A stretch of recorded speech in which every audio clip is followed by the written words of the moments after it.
কালবৈশাখীর প্রভাব কত যে বিধ্বংসী হতে পারে, ভয়াবহ হতে পারে, তা প্রথম চাক্ষুষ করলাম। আমাদের তারকেশ্বর স্টেশন সংলগ্ন 200 বছরের প্রাচীন বটগাছের এই অবস্থা দেখুন।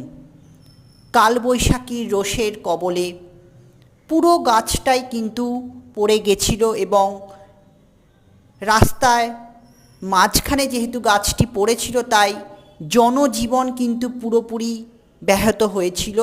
পুরোপুরি না হলেও যাতায়াতের সমস্যা হচ্ছিল, যেহেতু একদম স্টেশন সংলগ্ন এই গাছ, তাই বুঝতেই পাচ্ছেন।